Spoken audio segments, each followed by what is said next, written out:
Flying Wild Hog's first game, Hard Reset, was released on September 13th, 2011. An expansion titled Hard Reset Exile was included in the retail release of the game in March 2012. This expansion was later released for free to all previous owners of the Steam version as an update on July 11th, giving us the perfect excuse to review it now. Overtime? Again? Hard Reset is a PC-exclusive cyberpunk first-person shooter that takes heavy inspiration from science fiction films like Blade Runner. The story is primarily told through cutscenes that play out like animated comic books.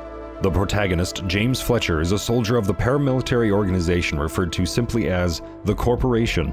He defends the city of Bizor and a network of digitalized humans stored in the sanctuary within the city. The machines attack the city in attempts to access the sanctuary. This would apparently allow their artificial intelligence to pass some kind of evolutionary limit. It's a pretty straightforward start, but from here on out things just get confusing.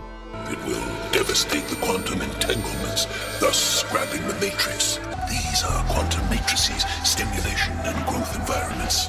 What the fuck are you rumbling about? You are ordered to follow Professor Percival Novak, the man responsible for the latest attack of machines. Fletcher then says, I could have killed him at that time, but that would have risked everything coming out.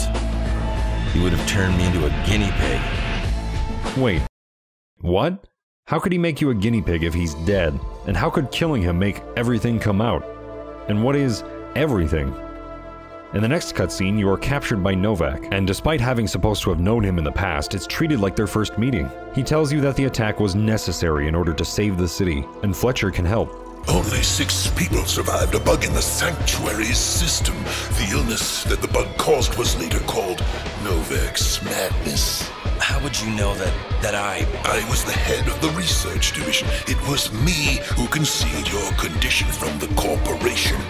Am I supposed to thank you? Calm down, Major. I would offer you a drink, but we do not possess the luxury of time.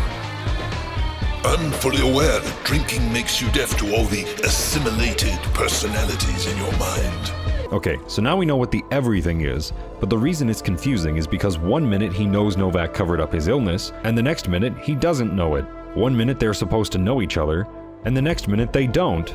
This is bullshit. I could continue sifting through the story, pointing out flaws for you in an attempt to make sense of it all. Yeah, right.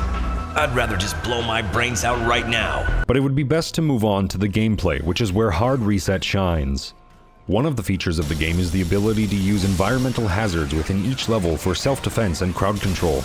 It can be very helpful, but the levels tend to be so completely filled with these hazards that the direct result of utilizing them is nothing short of total chaos.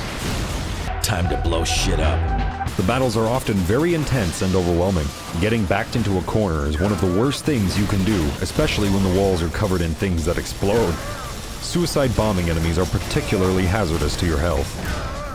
Interacting with control panels is very seamless and fluid. Your crosshair converts into a cursor when in range, and reminds me of Quake 4.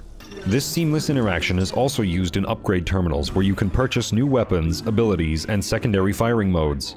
Some of the best of which are various methods of stunning enemies to give you time to wear them down, and X-ray vision to assist in shooting through walls. There are only a handful of boss fights, but they are creative and fun.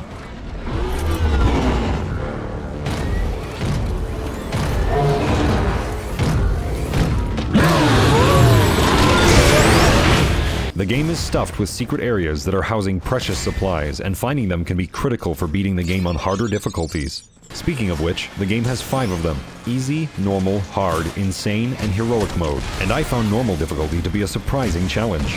I'm pretty sure that on my first playthrough of the game before the expansion was released, I had made terrible upgrade decisions that made the game much harder than it should have been. If you're used to modern shooters that like to hold your hand through the game, playing Hard Reset might serve as a swift kick in the balls.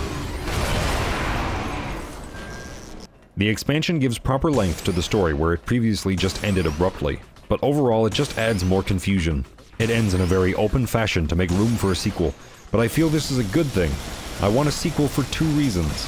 1, in a world of realistic military shooters with unrealistic regenerating health and annoying cover systems, Hard Reset's gameplay is a breath of fresh air.